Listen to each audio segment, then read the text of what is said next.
viewers, students, scholars, stakeholders, Nigerians and Africans at large. It's a pleasure to bring to you the Pioneers Institutional Memory Project. And it's a pleasure to welcome our father, educationist, scholar, distinguished manager and administrator, Emeritus Professor Pius Augustine Obanya. He is often referred to as the sage of education in Africa. So it's my pleasure to introduce to you Professor Pius Obanya. You're most welcome, sir. Thank you very much. Sir, this is a project for pioneers sponsored by the MacArthur Foundation. And it is a project on institutional memory. It is thought that in another 100 years, those generations that might have succeeded people like you might not be in a position to know what the traditions of keeping scholarship, of keeping educational management, of keeping the universities and higher institutions in place.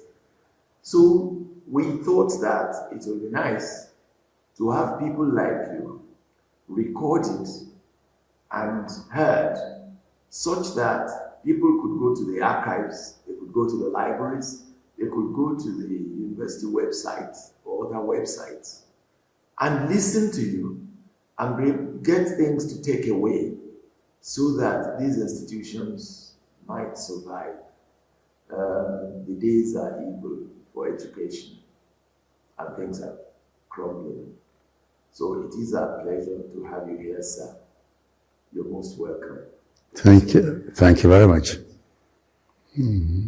I would like to fire the first shot, sir. It is a discussion, but I'd like to fire the first shot. Sir, your first degree was in 1968. Yes, sir. Your PhD was in 1973. 73, yes. Both of them at Obanya. Yes. But you went abroad a couple of times because you were bilingual. You studied French and education. So you were fully bilingual and you had to go for what they used to call a year abroad. Now, we would like you to tell us, sir, what fruits did you bring back from that system of education? Okay. Well, I think I have what we might call good luck, God's blessing. When people talk about overseas, I say, I don't know overseas, but I know over forest, which means that I had exposure to what life is like in African countries. And both as while working in UI, I had 2 sessions of year abroad. As an undergraduate to the University of Abidjan, first to the University of Dakar for 6 weeks after the first year, when it was decided that people like us would do French. Then our 3rd year, instead of graduating, I was in the University of Abidjan. And as an undergraduate, I did my postgraduate, first year here in Ibadan. There was an examination, a qualifying examination, which could exempt you from master's degree. So I was exempted. And during that year of first year of graduate studies, in addition to studies in education, I also took studies in linguistics under Professor Bamboshe, who you probably know. So in the process, I came to discover the Center for Applied Linguistics of the University of Dakar. So I was there at 69, 70. I was actually there when the war ended in Nigeria and came back. And in later life, I was made as a secretary of what was called African Curriculum Organization, ACO. My office in the Faculty of Education was the secretariat. And one of the, I was given 3 reasons for being made that. 1, I was young then and dynamic in my 30th. 2, I speak French. 3, I will accept not to be paid because they had no money. When I look back, I wasn't paid, but I'm glad I was compensated, because the job was one of building capacity for curriculum development all over Africa. Every country in Africa had an institute for curriculum development, like the NERDC of Nigeria. It was the staff of such institutions that were always brought together somewhere in Africa, funded by the Germans, DSC, and we raised capacity. In the process, I learned a lot. Then, at a stage, somebody stopped me on the way in Accra and said, apply for this job, or else I will apply on your name.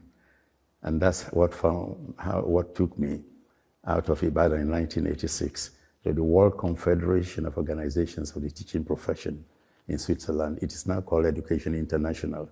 It's an association of all the NUTs in the world. In fact, NUT of Nigeria is the largest African group there. And there I was told my job was not conditions of teachers, but conditions of teaching. And they said it was two sides of the same coin. If you take the ASU strike, when you say the conditions of the university's improvement of facilities, that's conditions for teaching. When you talk of salaries and benefits, that's conditions of teachers.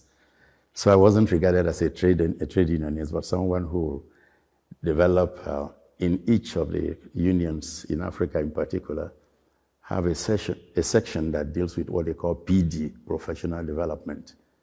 So I'll find myself, teachers in Italy were saying they needed specialists to teach them special methods. They had nothing like diploma in education, and I found myself helping to develop that. Then independence was coming to end of apartheid was approaching. And South Africa had 4 unions for teachers. One of them, ATASA, was for black Africans. And the question was, at the end of independence, would the black schools be able to match the other schools? And so what did we do? Develop a curriculum development program for black teachers. In which they were, in fact, those I trained were training others and so on.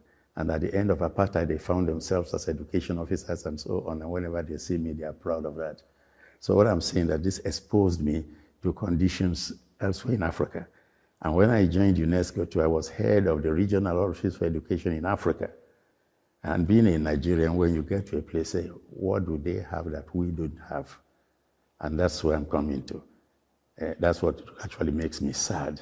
That if you say the market in Dubai is dirty, the one in Cotonou is not, the one in Nairobi is not.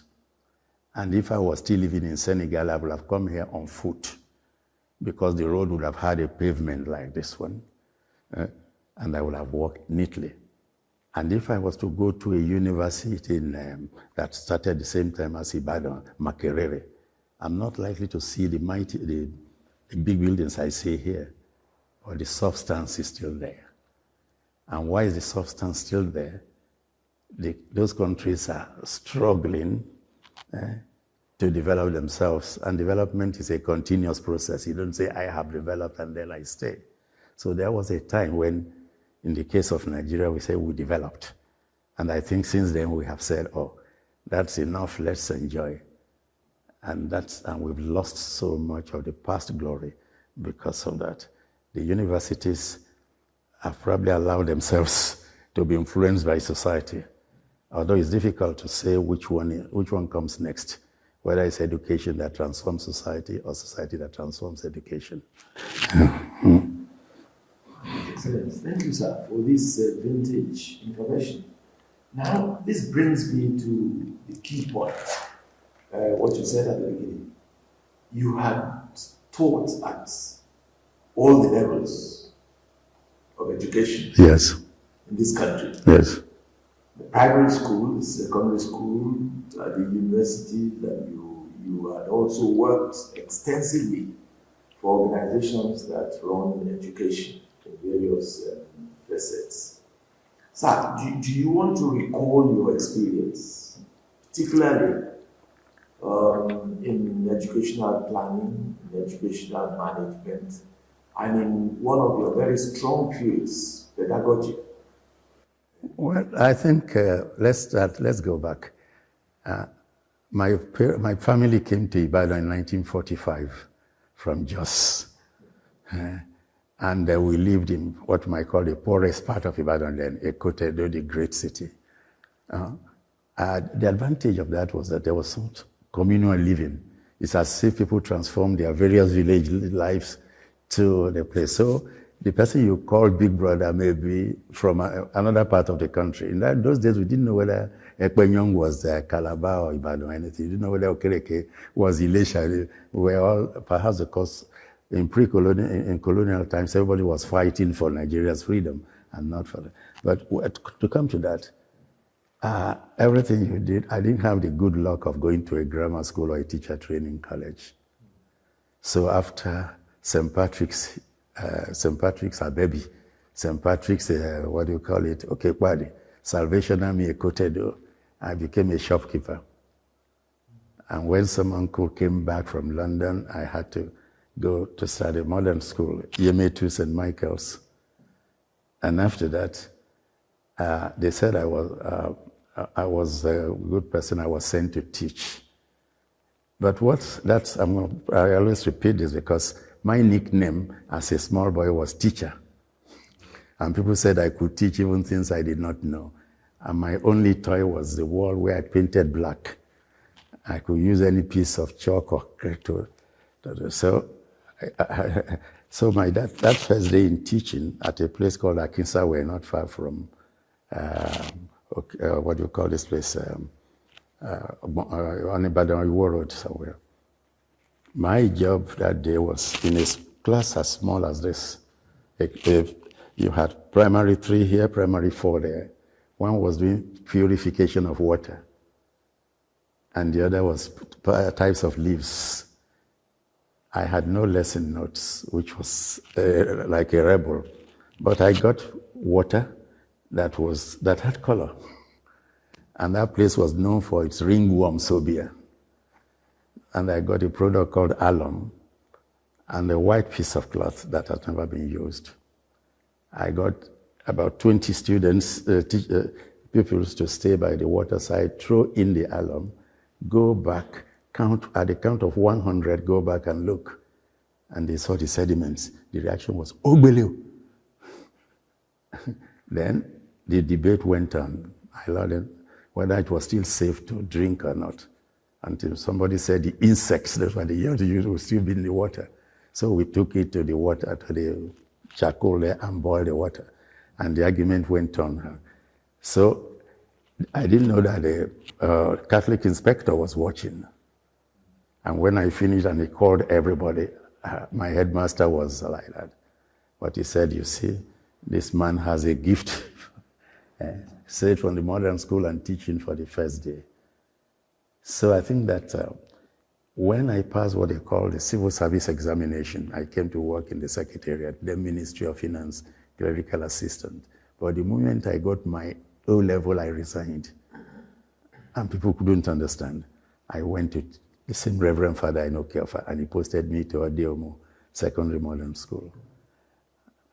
And when I had my A-level, I was refereeing football when Mr. Fuakwe, I think the son is a professor of medicine today, drove in and said, Pius, he wanted me for his school. He was principal of Origbo Community High School, Ikwetumodu. And 2 years later, I left to go to, what do you call this place, Ibijabode, Adeola Odutola. It was then called Oluiwa College. It was there I had 2 A-levels before I had 2 more in 1964. And when I applied to Ibadan, the choice was first choice, second choice, third choice on the form. First choice, education. Second choice, education. Third choice, education. Because I thought that was where I had where the talent, if you like. And among students and everybody, people were not interested in education. You mean you want to be an ordinary teacher? I said, well, I think I would like it. And when I started my PhD program, why didn't you do French? You want to go to education? I said, leave me alone. And I think my advice to younger ones, do whatever you're interested in, where you have a gift for, and not copy others. Thank you, sir. True. What you had a flair for, you did. Yes. There is an indication, a pointer to the fact that education must be so well structured in those days as to be able to enable someone who just left a modern school to teach in a primary school, and someone who just left a high school to go ahead and teach in a modern school. Well, let's go back to ask ourselves, what is education? And I think the mistake we make in now is that once we say education, you say schooling, JSS 1, JSS 2. Education begins at conception. The moment that miracle happens, and only God is the witness, the unborn child has inherited certain characteristics. And when that child is born, he's growing up in an environment. That environment where parents say, don't do this, do that, you are doing acculturation. That is where education starts. This, do that, don't do that, and that. Secondly, what we call education has 4 convergent roots. There's incidental education. If this phone falls down, I have learned something. There's informal education.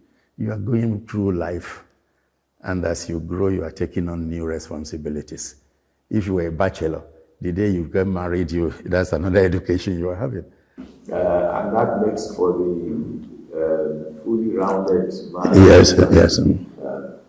Now, how does this start in life? I remember, in fact, the moment you started talking, I then remembered people who have built up structures for the interrogation of education, for the assessment of education, as well as for the problematizing of society itself.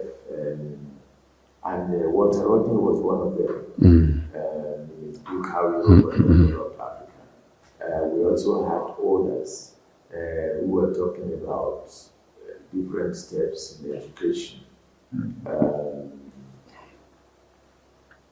The point you have so succinctly made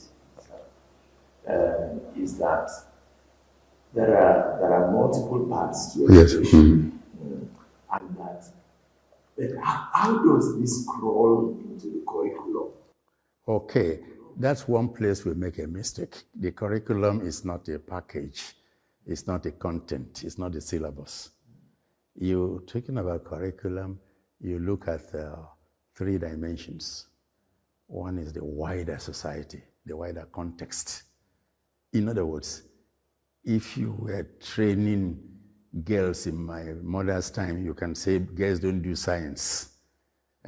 But if you were to do that today, the society today demands gender equality, which is different. It's not just gender parity equality, meaning equality of opportunities. So it means then that when you are designing today, you make it more inclusive. That's the context. Again, let's take another example. You say study in the language of the immediate environment. That is the context. But when you get to Uyo or Oyo, you will not choose, you not impose the language of Uyo and Oyo. So the context of Oyo had to be, so the context first. The context determines the goals and the content, the package. But people have tended to refer to the package as the real thing.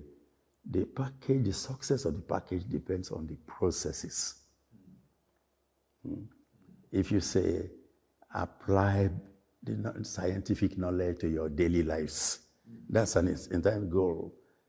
But your life science curriculum package as it is will not solve the problem if you don't have the school and the teachers that will undertake activities, because teaching is all activities, both sides, activities that will eventually lead every child, every beneficiary to apply that knowledge of scientific principles to the immediate environment.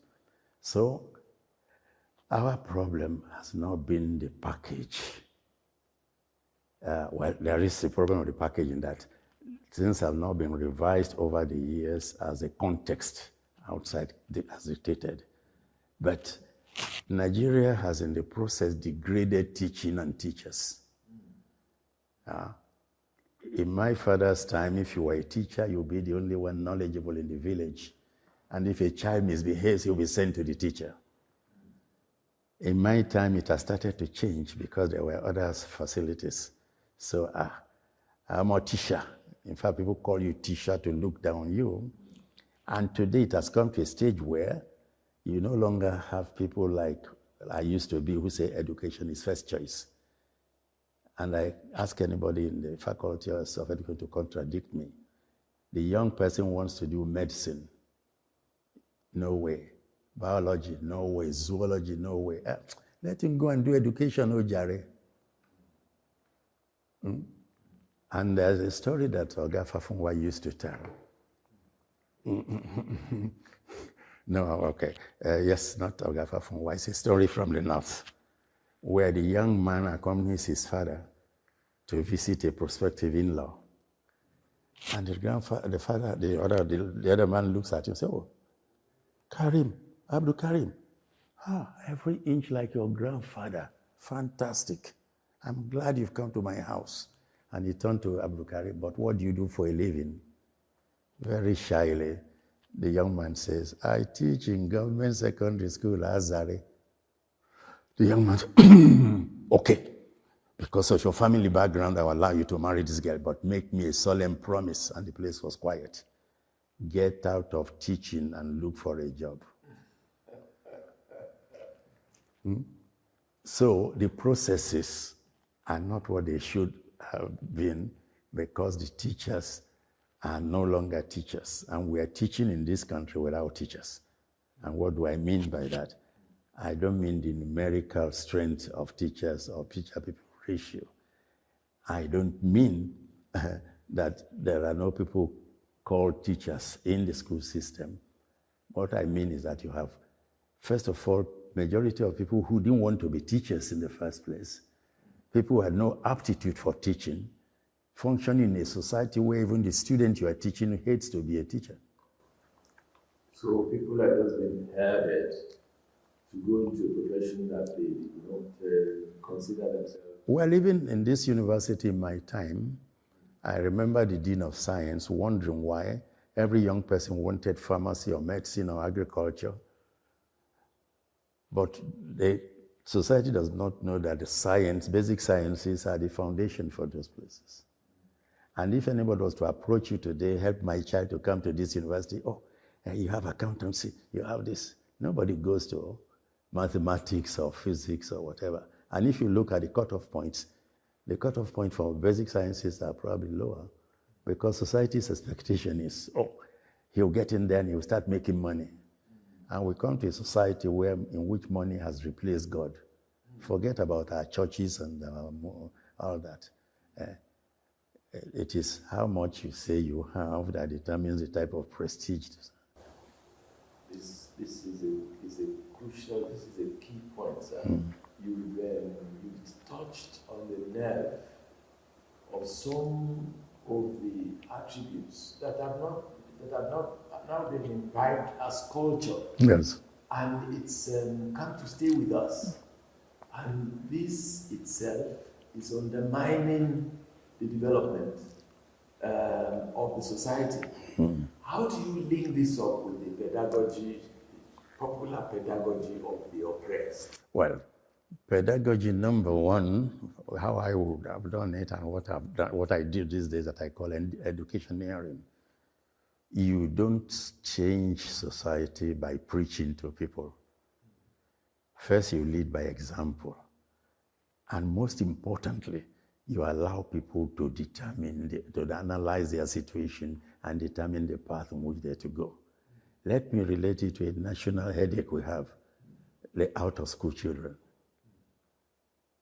And I boasted that if I was allowed to stay among out-of-school children, parents would have told me things like, yes, we want them to go to the school, but what are the schools like?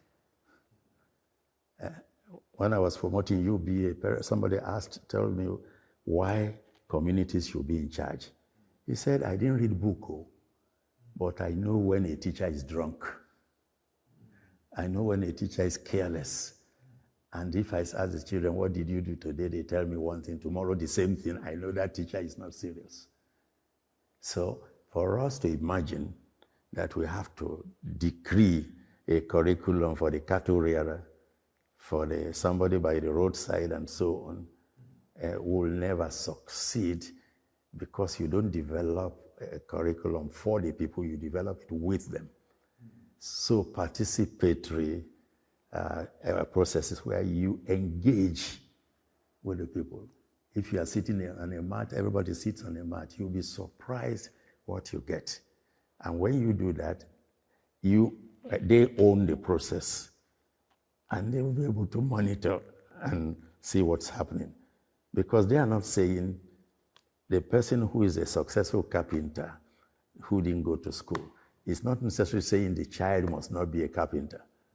It's saying let this child be a better carpenter. And if that school in the system, in the carpentry village, it's been an imposed one, the child will not be neither educated in the book sense, nor in the life practical world sense. But the other thing that works in pedagogy, and it applies more to you people at the university level, is experiential learning. Let me take a down-to-earth example.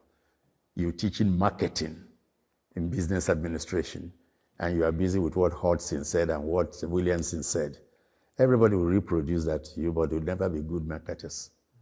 But if they are to stay in any market there and see how our market women attract the passers-by, my husband, please come by, yellow, guy, yellow, come here. And there is no change, and the woman runs around and so on. You'll be surprised that you draw out principles that will work in your society from there. Nobody says it doesn't prevent you from using the apps and all that to do it, but you're closer to the customer. And so you don't produce an OND who goes to a shop, and when you come in, you say, hey, what do you want? You can see something is missing. And when you say knowledge, the definition of knowledge has changed so much. It has progressed. It's no longer simply what you know or how much you know. It is now a combination of what you know, what you have become, and what you can do with what you know in view of who you have become. Let me explain. If a young girl was there and the mother was doing all the cooking, and then lectures him on nutrition and all that, that lady will never become our type of good cook.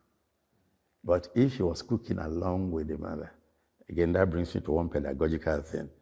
The communication in pedagogy is not from here to there. It is like this. It is neither top down nor bottom up. It is side side. The way I learned in this part of Ibadan, when it wasn't built yet, the old man was doing this and you were doing that. And whatever, sometimes you imitated, sometimes you stood up and you said, lazy boy, you don't do that. The same thing, if the mama was cooking and the young lady was also by the side, the communication will be this way. And the lady will become a different person because she's applying this knowledge in another way.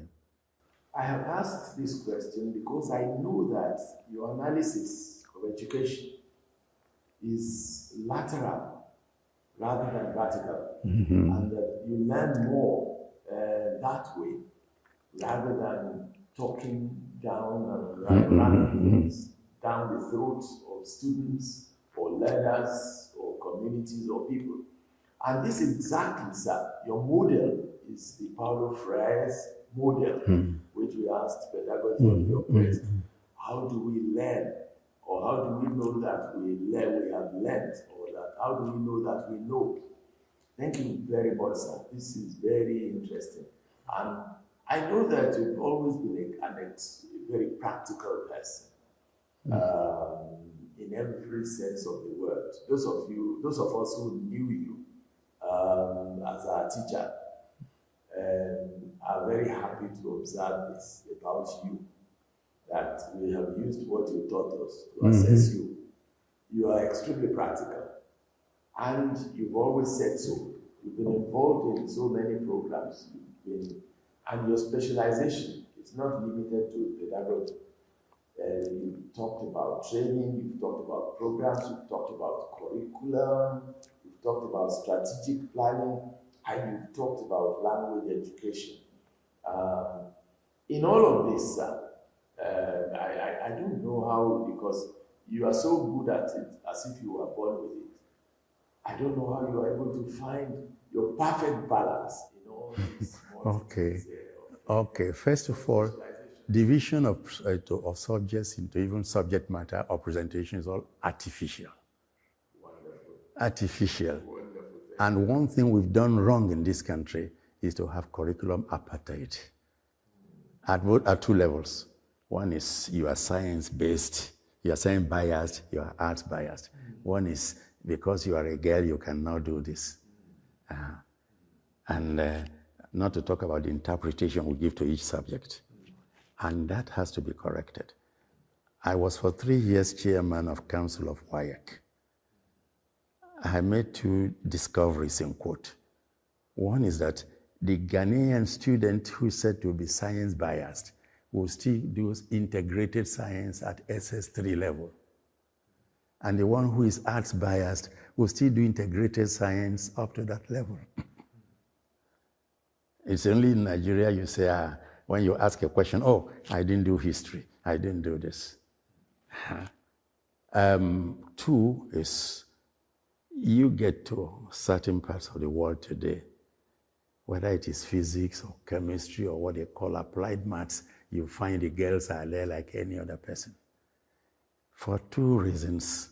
The parents no longer discriminate, at least at a certain level. They no longer say, get out of school, go and marry, Ojare.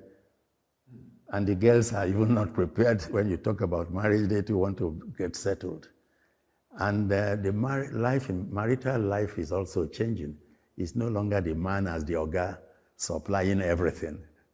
It's now, at least ideally, being a joint something, which means the knowledge package that the woman brings in is also part of it.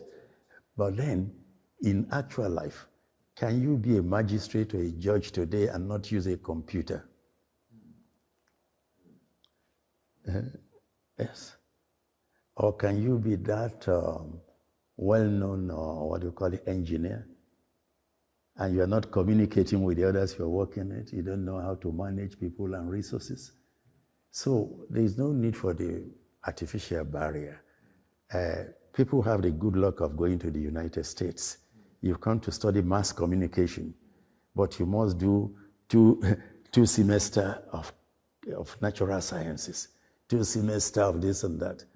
That gives you, an educated person has a broad mind. And the most important that's always ever willing to learn, because learning has no end. I do have some table I've been showing everywhere. The person crawling at one side and the person 80 bent with a stick. And I say to the house, who among these has stopped learning? And I think we also, at the university level, have been committing this crime. Because for me, anything that is happening in the university, the seeds were sown long ago. We're just reaping the seeds. For me, what you call publication is simple. You work and you tell the story. But people say, one conference is coming, and you write something. And these days, they even pay to get published. And then after the promotion exercise is over, and the day you become a professor, even the People's Society say, what do you want again? I've had a luck, or let's say bad luck, submit my paper, you didn't even say, okay, what is he looking for again? So learning cannot stop. We see how many the Nobel Prize winners this season, 75-year-old, this. It is the team leaders who win the prize. And these are people who like what they are doing. So for the university setting, although in addition to what is happening outside, for me, I would like what is happening outside to be settled so that we can face our own problems internally. first of all, attracting the right type of people, not just the class or degree, but the mindset and so on. And two, moving upward through your efforts. And not just counting number and all the rest of it. And of course, being the top people being team leaders in the real sense. That was what Ibadan used to be, at least. But these days, it pains me when higher degree students come and say, go and look for a topic. And sometimes you say, that topic is not researchable. Everything is researchable in this world, but then it's not topic first. The way we used to do it in Ibadan, the topic came last. Let me take it. I come into the field of education, and in the process, I get, directed towards language education. And I'm not talking French. I'm talking language in education, which in our system will be the mother tongue. And if your mother tongue is a small one, if you come from Igara, you may be speaking one language there, but the wider side speaks Yoruba. So, and then, then you get to English and probably others. So, language. And then I came to the discovery that your language is a part of a wider curriculum package. So why say you are in French and you don't know what the Yoruba method is doing and what the English method is doing? No. Then, but your language is also part of it. So what is a curriculum and how is it, should it go and so on? And then you discover that with your curriculum, there is a wider something. There's a policy, management, all that part of it. So that was the way my trajectory has been. And what I do today, I call educationeering. It's not in the dictionary, but the meaning is simple. There's a school called Vale College. Mrs. Adebola Balage's daughter. That's not the only one, but that's an example. They call me and they tell me all their problems. And in 5 hours, they work in groups, analyze their problems, and discover their own solutions. And I keep learning because I was in, I had done educational planning as part of my work in UNESCO. Because UNESCO is practical, they don't give you money, and you don't travel for fun. So when I was called upon to do such a thing in Nigeria, in fact, I've done it for 30 states of the 36. I wouldn't say for, but with them. And how do we do that? We discuss generally, and then we start step by step, and they do their own thing. I've done it for institutions. I've done it for universities. A university college in Botswana wants to turn into a real university. I stayed with them for 3 weeks, and we reported to the governing council every week. The third week, they were showing their strategic plans. I don't even have the details there, but because it belongs to them. Whereas if I had said, this is your plan, well, they do what they use. I had this experience in one country. Teachers were doing whatever they were doing, and then they said, but you are told to do this. He said, yes, when the inspectors are coming, we do what they told us to do, but as soon as they go, we do what we're used to doing. That is one problem. But the other problem, the most important, the most striking problem in this country is that as a young man, I practice hop, step, and jump. What we have in Nigeria is hop, step, and the refusal to jump. There is a 1977 national policy in education. It's been revised several times, but by who? Where did you get the data to?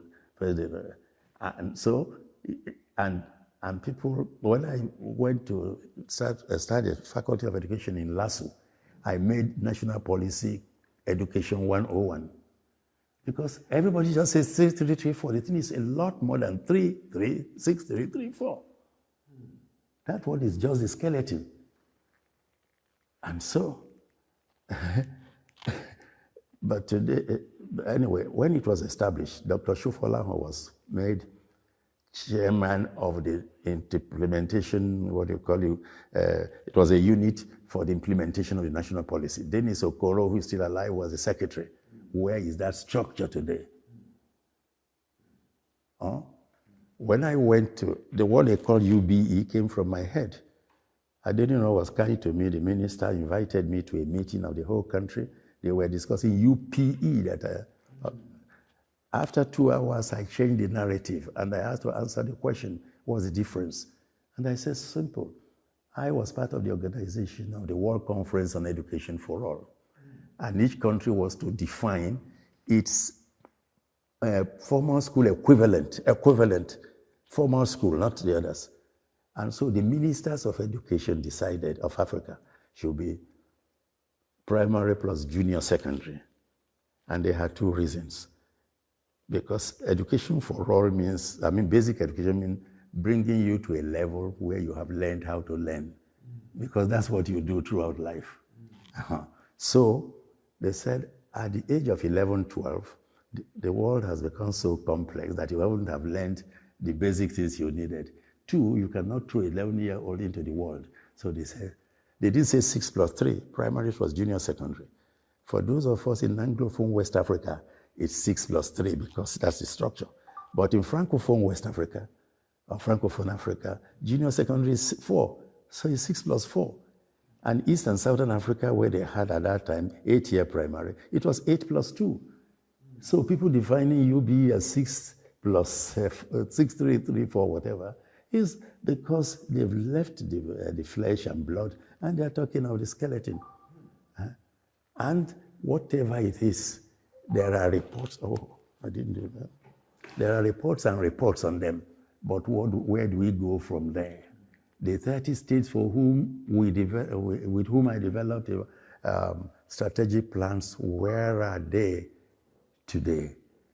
Even the legislature has called me into a committee that said everything that's been recommended on, on higher education since Ashby, how come they were not implemented? And they appreciated the quality of our work. When I presented the result that says, well thought out in the face of obstruction, I wish I had a copy. We submitted on Friday. By Monday, their committee that put us there was dissolved. And tomorrow they'll set up another one. Talk about teachers. There is a national teacher education policy that spells out who should be a teacher, what type of, we don't say teacher training because training is a subset of education. Training is see how to do it. Education is getting the mind to be more creative. So what type of teacher education? And when they've got in, how do they progress? And if you look at it, teachers are the only ones who don't have continuing professional development. So, but where is that national policy on education, teacher education? So tomorrow you increase their salary. I wish it was only salary, because I work with NUT too, and we fought for salaries. Everybody's on grade level, but it hasn't changed it. So we should come to a stage 1 in developing whatever it is. We don't do policy dictation. We do policy development. Development means you get the people really involved, not inform them, let them participate. Let them participate. And because they own it, they will even monitor it better than you. And they'll be setting alarms to say, can we not do it this way, this way? But don't do one is hop step, please jump and learn to do it by doing it. Thank you so much, sir. I'm carried away, and I'm happy, sir, that you are in your elements talking about the future of education, because we are all learning from it. Now, sir, this takes me to the next point. Your UNESCO years, because you had not only served your nation, your country, but you had been taken away from here many a time, sometimes for so long that we get jealous of those organizations that they are taking away our vine from our vineyard. So I want you to talk about it. That's, of course, impacted the entire world. It's not only those of us in Africa, those of us in Nigeria. Well, you have worked at the international level for so long. Do you want to recall some of those years Oh, yes. Well, I don't know, or what I learned. well, well, I did, I was there for 11 and a half years. My office was called the Regional Office for Education in Africa. I was as the deputy director for 2 years and became the director for the remaining 9 years of my life. One good thing about UNESCO, and it's the same thing you get with WHO, ILO, FAO, they are not donor agencies. They are technical cooperation agencies. And there's nothing like UNESCO project. It is your project to which UNESCO is offering assistance. And assistance is not money. And I give you a small example. I said something about integrated science. Our Francophone brothers had not started because France has not started, yet they wanted it. And people are telling them about this, the level of their schools, the condition of their schools. So you got 17 countries. You arrange with somebody in teacher education here. I think Dada, he spoke French. So Akinpelu it was then College of Education during the collegiate period. And they came here, and most of it was going to a letter to see the school, going to Iwo Road and Ife Road, and to see schools that were probably worse off than what they do. And where the teachers at that level don't teach chemistry, physics, all that. Well, a report was written and all that, but the most important report is probably the unwritten one, because you deal with people whose activities will make an impact. So those are selected, either scholars or managers or ministers, are people who they get back, their job will have a multiplier effect. So that was the job, which means that everyone has to be knowledgeable, but you don't consider yourself a specialist. The job is not necessarily done by you. So my colleagues, first of all, it was nice to serve Africa because there'll be, from headquarters every 2 years, a guideline on what the emphasis should be. But then there was what was called as decentralization. Part of the money will be decentralized to us in Africa, to the office in Asia and Pacific, to the office in Eastern Europe, to the office in Latin America. And we now sit among ourselves and say, now, what does this mean in the African context?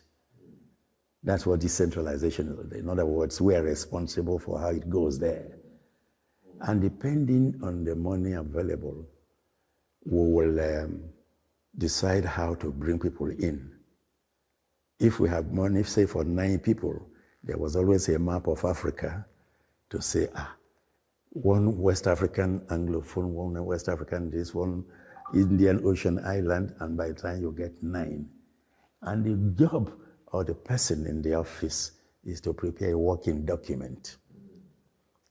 It doesn't dictate what people should do, but to state what UNESCO priorities are, state what the condition in Africa is, and then raise issues for them to come. So they come out now agreeing on what to do when they get back.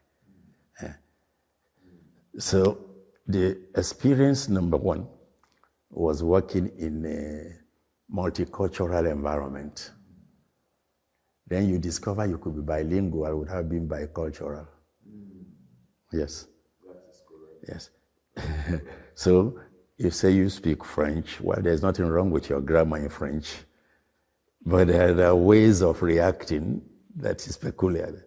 Or the English person also, or the Arab-speaking person is talking and you think he's angry, but that's his way of doing things. So to succeed in such a setting, 1, you have to be a good listener. The younger person will come to you talking angrily. You listen. The older person will say, God, didn't you see you could also do this? You see. Then you learn that you are not always right. And sometimes that when you are right, you think in principle, but the communication. Because until you communicate, which is not just informing, you have not succeeded. So, working with, and the other one is growing people. We used to have what they call a sort of assistants. You know, I tried to get Nigeria to do that, it didn't work. That is, you get your young men and women, donate them sort of to the United Nations agencies. You pay them from here, but they work there. The advantage has been, when you advertise the job, you say knowledge of Africa, knowledge of English and French. But this fellow from Belgium, who originally did not speak French, while working with us in Dakar, has picked up French. He has carried the bag of his boss to Mozambique, to Madagascar, so you say knowledge of Africa, he has it. But our young man, who is a senior lecturer here, has never left Nigeria even to go to Lebanon. So Nigeria can help our younger generation if we push them into these services in the UN and other international agencies. Equivalent to our youth corps thing. They are there, you are paying them for a given amount. Now to grow such people, they are always young people. Young people are angry. Young people want immediate change. But you discover that when you involve young people in the development process, they mature really. In my days in LASU was first year, and students were living off campus.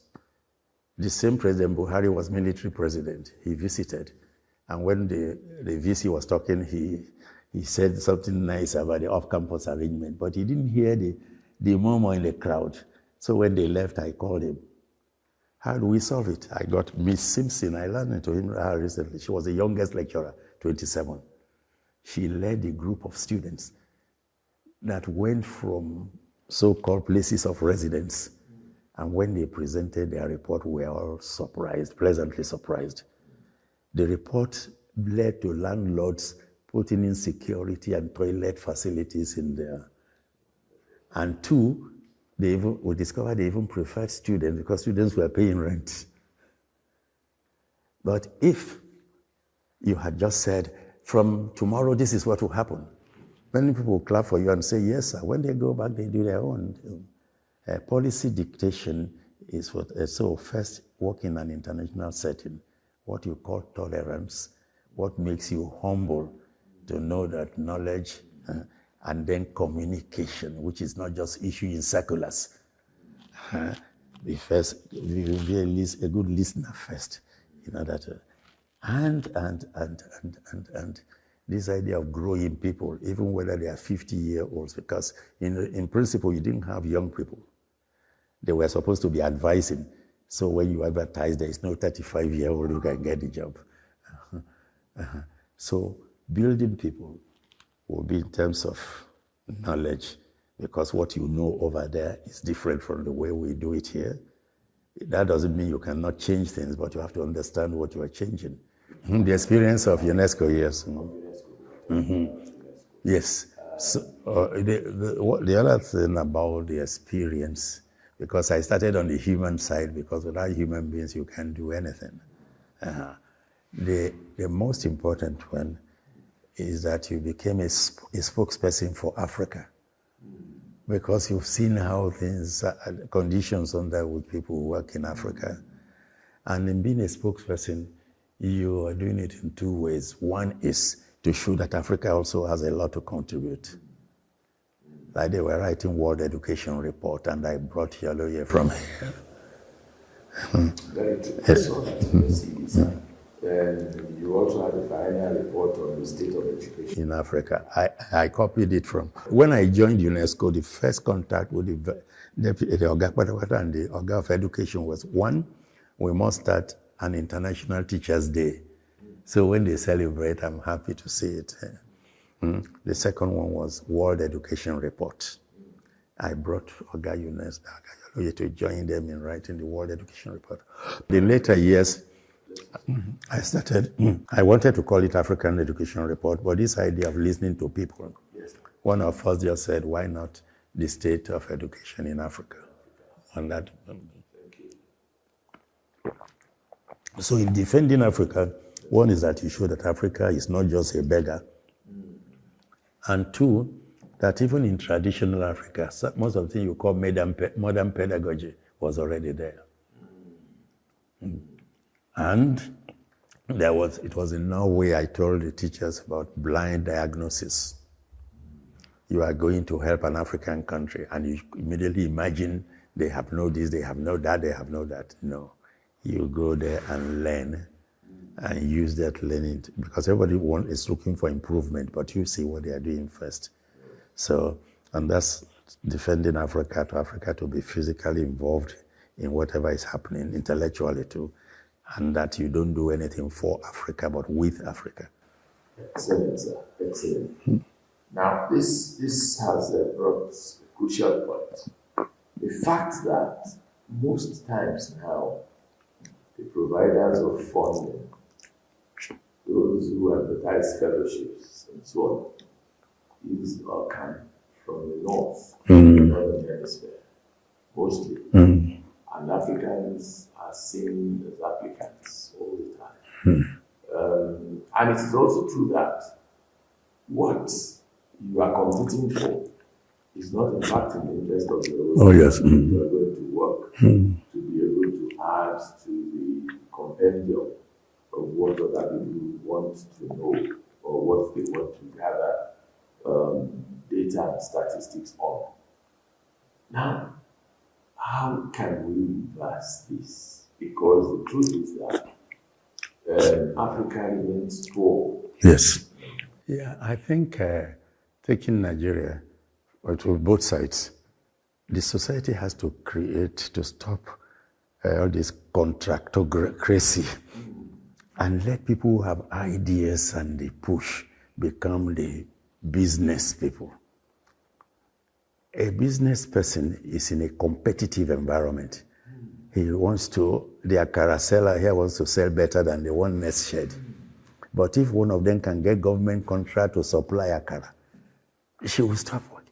So we've done, since the advent of the oil boom, even government has become where you go to take something and without rendering service. And the business has been anybody who has registered a company and can knock and they don't have something. So business has to return to being competitive, because when they are competitive, even if you are a babalawo, you come to consult the psychotherapist here. And even if you are an apostolic church and so on, after all, Bolaji Idowu and all of them were from established churches, and they made an impact. So we need to create a society, and I'm praying for the oil boom to disappear so that everybody will know what struggling means, not just making billions with that. And what they are making, I don't call money, I call it cash. Because money is like a chicken laying eggs, and the eggs enyida. Whereas cash is dissipate. And if people were really making money, the country would have developed. So, and if they have to make it to be competitive, they will struggle to be better than the competitors. Thank you, sir, for this very enlightening conversation. I'm learning. Now, well, it's some of the best teachers, some of the best, the most cerebral teachers teach us whilst they learn. They are learning, they are teaching us, yet they say they are learning. We appreciate you, sir. Thank you. You touched a point which in fact interrogates globalization. That we have to be able to take our own products or our own efforts to the center, such that we have to show something in exchange for what we get, and so that other people don't determine for us what our value should be, so that globalization can have equity along with it. And so if, even at the level of UNESCO, but I believe that all the funding are not produced by Western nations. No. Contributions are also from Africa. The services are, however, more prevalent for Africa. The services for development, to support development, to talk about the new agenda, and so on. But you have pointed out so beautifully that this is done like a learning community. Nobody comes with an agenda. We all discuss them, and you take your products and what we think is practical, you take them to the field to use them. But as far as it goes now, how far has this helped Africa to develop? Well, one reason is that I don't think Africans have been able to elect their own leaders. I mean, I still suspect that someone steals elsewhere and somehow manufactures leaders for us. If the people were, I don't know, empowered to do their own to make their own choices, then government will be responsive of people who can hold government by the jiggle and say this. It's a question of, it has been whether you vote for me or not, that's your business. So Africans will have to fight for genuine independence. But when you get to the international level, the problem people like me have to face is this. Everybody is saying to the other world, please, what can you do to help us? If the delegations from Africa were saying, this is what we would like to do, and while we're doing it, if we now need to install computers, will China be able to give the computers or to sell at discounted price? But those who do the negotiation or whatever have a different mindset. The mindset is they are coming to help us. Secondly, on the other side too, they've brought up, the developed world has also created a generation of people who only hear of bad things from Africa. And so they are proud to be sent to Africa to enlighten that place. Some of them get caught up in the web, they get lost, but they come there thinking they are masters. If you were to go to any Western nation, you not go straight and see a minister. But a 21-year-old from Belgium or Netherlands will come here and visit your minister. And he or she will get all the... So we need to change that mentality, say that we are also equal partners. You know, some people used to be called donor agencies. They politely called it a partner, but partner means 50-50. I've been battling with an organization called something for internationalization of higher education in Africa. And I presented a model because what they see as internationalization is how many of our students will be sent to Ottawa and how many of the Ottawa professors will come to Nairobi. They've never thought that we too have something to offer other people. So, and I think that is at a political level, we need people who will be fair enough to say, let's make a partnership of equal. And then it appears many of our people who they don't seem to understand the functions of, I take the UN agencies. Whenever you see an F, those people raise their own funds. And whenever it is not that, it's more of intellectual cooperation. When you were establishing a department of educational management here, UNESCO recruited knowledgeable people from all over, and they came to work for 2 or 3 years. And while that was happening, our own boys were being sent to learn, and today they've taken over.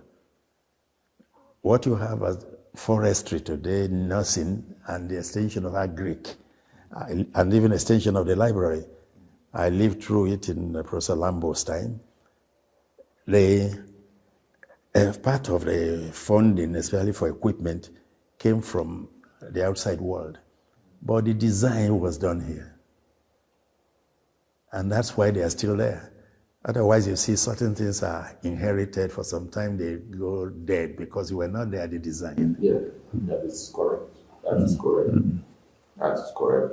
And unless you are there, it is possible for you to claim ownership. Yes. And I think at the university level, I've been talking about it, I've published on it. We have to expand the universe of the university. A university has to go beyond the physical laboratory here to the social laboratory.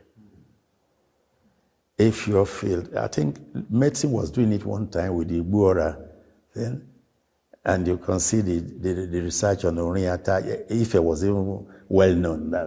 But that research should not be, I come to you to collect info, say, oh yeah, Oga has arrived. I must acknowledge that you too, you are talking science. Yes. Because science is not just the symbols. Science starts in the mind somewhere. It is when you do this, it will result into this. If you don't do that, it will result into that. That's why you have a war in the Yoruba, you have a way. They are all summaries of what you might call experimentation. And not every knowledge is statistical and mechanical like that. Because even when you produce a mechanical thing, it has to be used by human beings. So in UNESCO, we talk of the division of the sciences. That is the social and human sciences. They call it social and human sciences. And then we have ecological science, all that, everything much sciences, plural, they keep emphasizing it. Because what distinguishes the human being from the primates and others is the science. When you are telling a young child, don't do this because this will happen, because that will happen. It's the same thing you say if you boil water to this degree to do that, if you cool to that degree to do that, yes. The fact that you don't have specific measures like that, which can be created. So we do not assume that our people are ignorant. And if you think they are, if you retire from here, go and open a shop in Mokola, you will not succeed. That's true. Because what you need, the type of sense you need there. It's the same thing. You eat in a restaurant, you are not satisfied. When they bring the gbegiri and you do this, you are satisfied. So let's not assume that we don't have. The ways of knowing may be slightly different and can be enriched with their own if we use our own as baseline.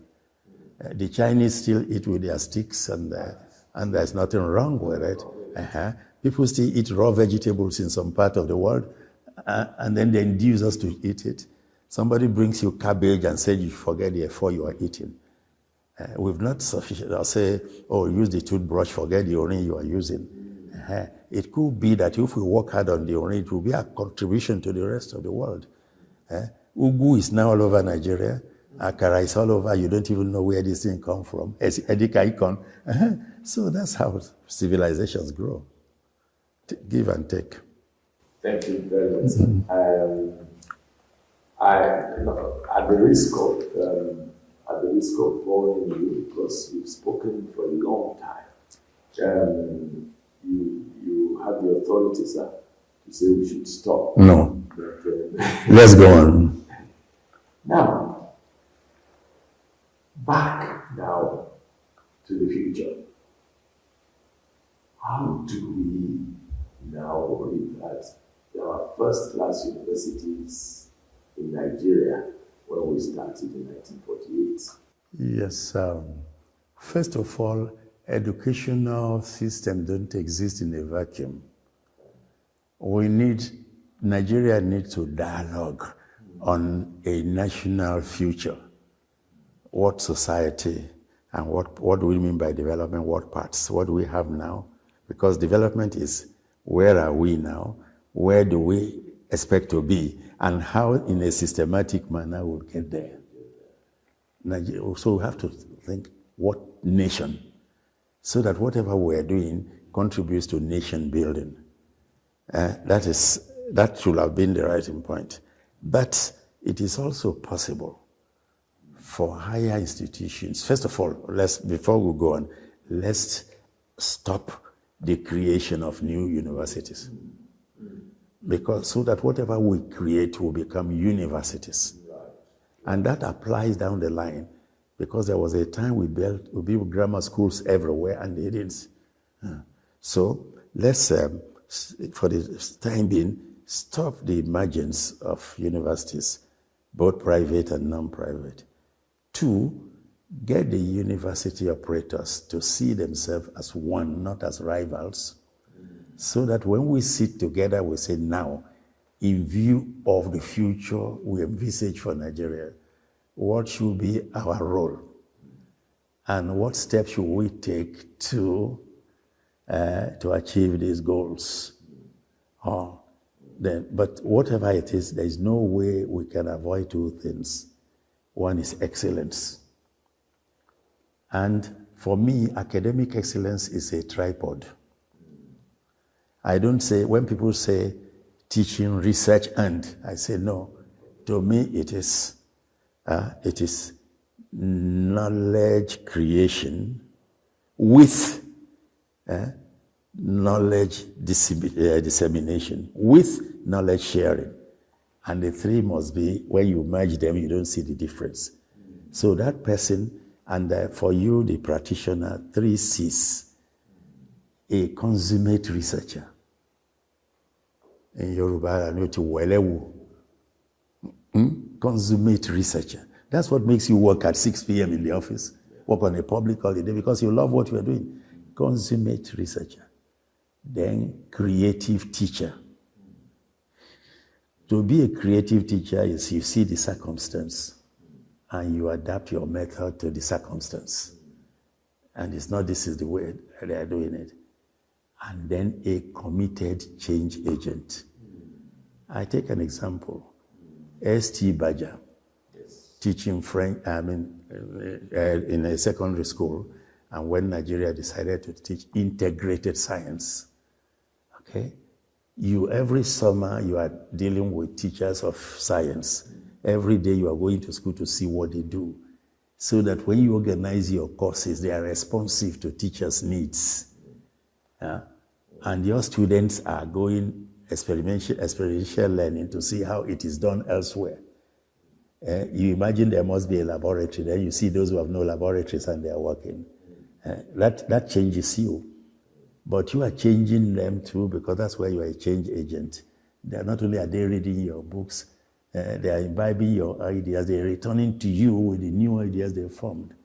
So in that, whatever we're doing, our methodology should crave for excellence. And the other one is more of consolidation than expansion.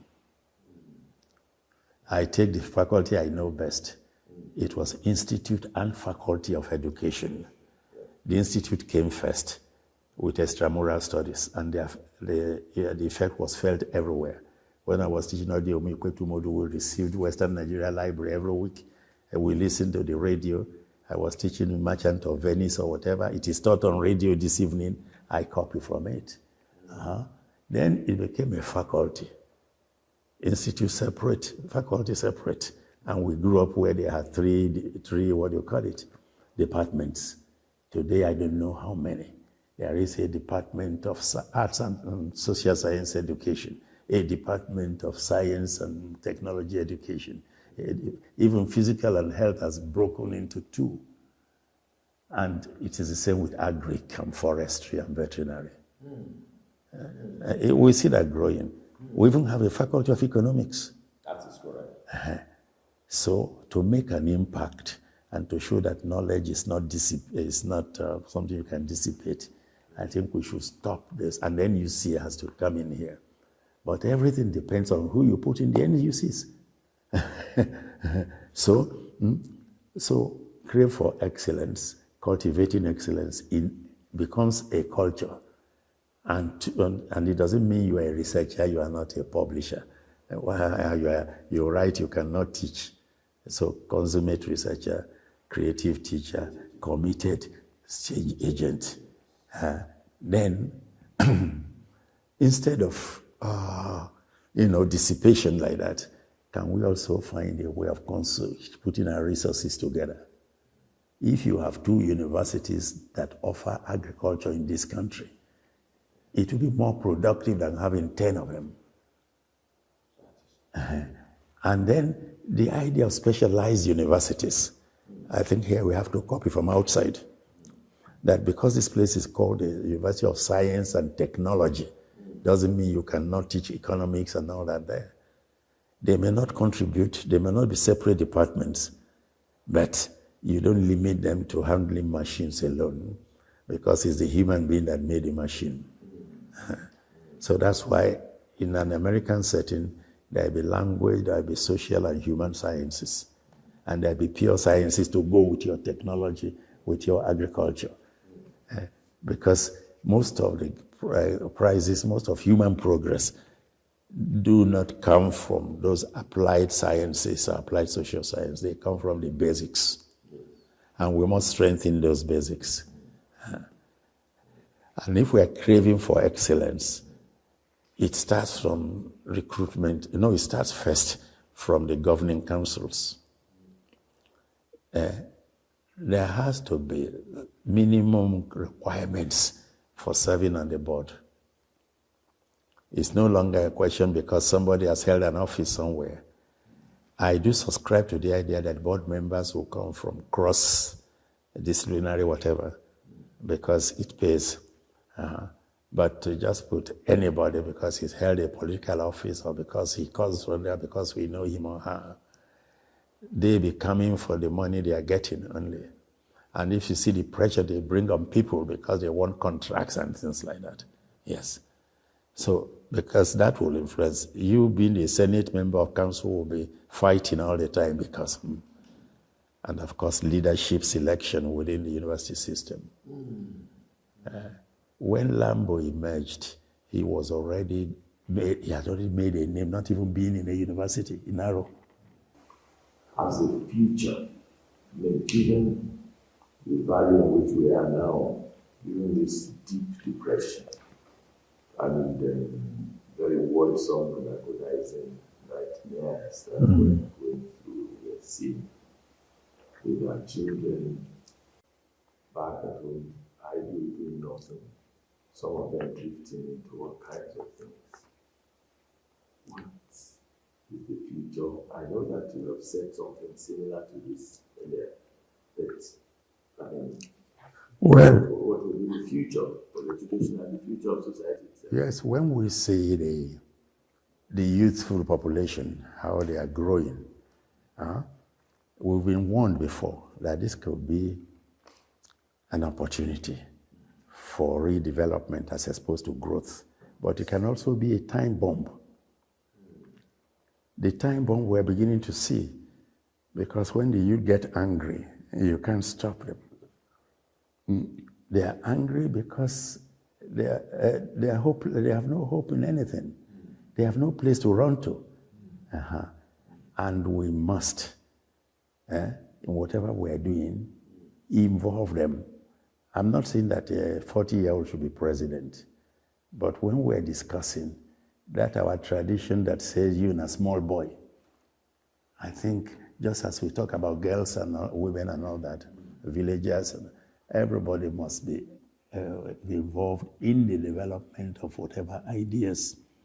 But government should also work on growing the economy. But those of us who talk intellectuals, we mistake in one thing. You hear people say it's because they have no skills.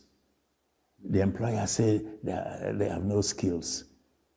If your business was a competitive one, when you get people there, you train. In those days of Lever Brothers and so on, the first time they took graduates, they were there for 6 months. If you're not good, if you're not learning, you go away. So you can't bring millions. It means learning is all about adaptation. And if they mean business, they should have a way of getting people to adapt or go elsewhere. But then what we call skills, we misinterpret skills to mean how to hold a hammer. It is not true. If it was so, all our graduate engineers will have work. All our greatest medical people will have work. Skills are, okay, I've tried to classify into 3 in my work. One is the cognitive skill. You can think, you can do mathematics very good. But to accompany that, you have the human soft skills, emotional skills. That is, the way I illustrate is this: if my grandson should bring a well-educated girl she wants to marry, and the girl is putting a dress that starts here and ends here, and say, "Grandma, see my friend." And I say, "Hi, Grandma." And Grandma goes to cook. And then she stays there watching television. She comes to eat. "Grandma, you haven't got tomatoes, you haven't got salt." And when she finishes, say, "Grandma," what do you think will be the reaction of Grandma when grandson comes back? And I tell the women in the audience, you are a busy woman, you'll return at 10 p.m. At 10:30, your father-in-law knocks on the door. Will he eat or not eat? They say, "Tulasi." When you have the social human skills, you'll be able to deal with people. But in addition to that, that's where in the literature you have those two, soft and hard skills. I've created get-going skills, imaginative intelligence. That is, if you give a plot of tomato to two people, one will stay there wondering what to do with the tomato. The other one will see what to do with it to multiply the gains. And in whatever we're teaching, once we don't inculcate, and that's why the process of the curriculum is better, whether they study mechanical engineering or pharmacy and none, the problem will still be there. And employability does not mean that somebody should employ you. It means that you can use that imaginative intelligence to do something and learn from there. And entrepreneurship education is not just the technical. Every first lady will get 60 women, buy them sewing machines. After 6 months, say they now have the pack. Go back 6 months later, the machines are idle or have been sold because you've not taken step of the attitudinal dimension. I've tested this. You have two people working at your gate. Anybody who comes, give them money. One of them will immediately buy something. The other one will come to "Mommy, please keep this money for me." Before you know it, that one is attending extramural classes. Before you know it, he has put this thing we call counter for the wife to trade. And when he leaves you, he will be an independent person. The difference, you've given them the same equipment in terms of money, but you've not worked on the mindset. Was this the primary reason why the extramural classes were brought? This used to be part of the Faculty of Education. Yes, yes. And I remember Emeritus Lala Japan. Oh, yes. 94 now. Yeah. 95. Lala Japan, she died early this year. She died early this year. I remember the day she met me in London, a paper I'd written for them gave me £500 like that. She died early this year. At 95 or 94. Yes, 94, 95. And really bad too. Really bad was so well known. So that's amazing.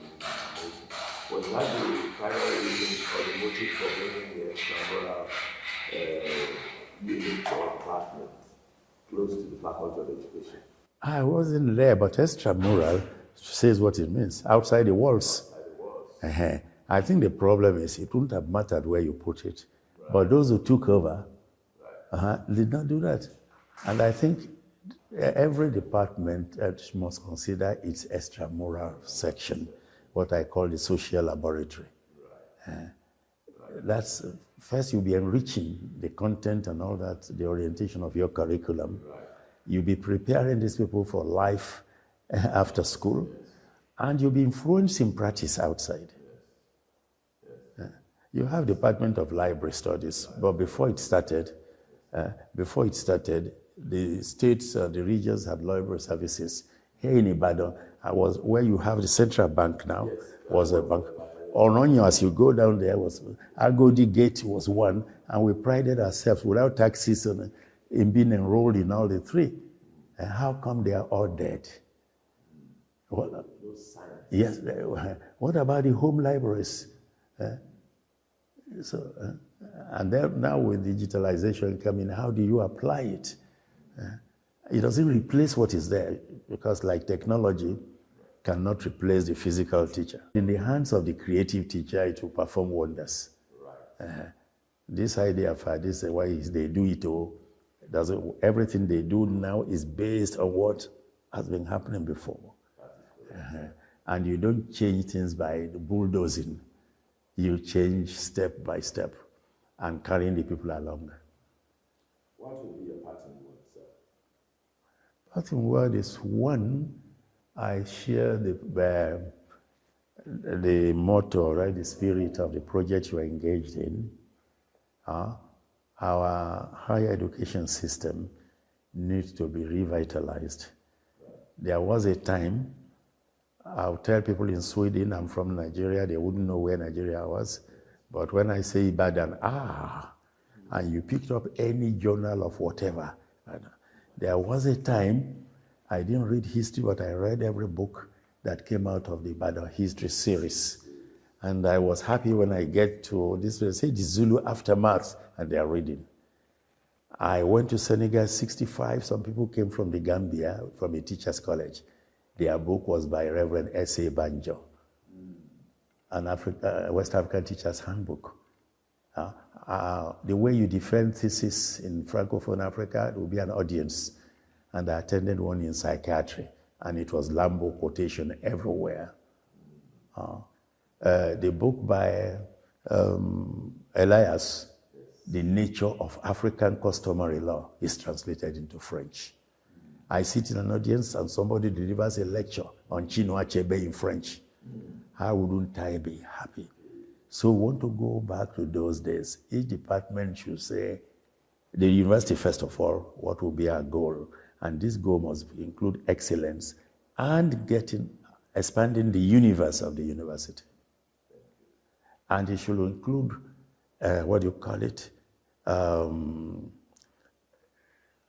promotion and all that is promotion of the person. No terminal promotion. And when you do that, you'll be surprised that even the facilities that you say they are not there. There may be some gifted technician who will revitalize your lab. I've seen it happen. Foreign forces put up a language lab in education in those days. And it went dead. One Adeshida revived it. And in teaching my French methodology, we developed a course, and my students would teach people and watch themselves later how they taught. That is again gone, but it was done by somebody who was not even recognized by the university. You could not visit Ibadan City in those days without going to the zoo. Where is it today? The agric farm. You need people, not cash. Yes. So money does not create human beings, but human beings can create money. And anyway, you don't wait for grants to come from outside. You work in such a way that you'll be noticed. So I think, we can start from Ibadan because everybody thinks Ibadan. I'm not saying it's the only one. And I even say that one thing that went wrong was that new universities did not correct the mistakes of Ibadan. If they knew what the mistakes were. That's true. No, let's take one example. Ibadan used to have only one deputy registrar. Right. Deputy vice chancellor, one. Yes. Then the ones near us started having two. Ibadan didn't have pharmacy, and it was the university was well known. It didn't have law, it didn't have technology. Must we have those ones to be? Because somebody else has created them. And it's because society also sees that. But if we do our work, we'll eventually influence society. We're very, very, very grateful to you, Professor, Emeritus Professor Obanya and Papa Obanya. We're grateful to you, sir. Now, I wish we were in hall and that our audiences were alive. We would have asked for a round of ovation and a stand-up ovation for Papa Obanya, because because it's fantastic that in spite of age and longevity, for which we thank God, it's like wine. Your knowledge is vintage and fusion believe me, as if you were in the class 50 years ago. Well, I'm learning. 60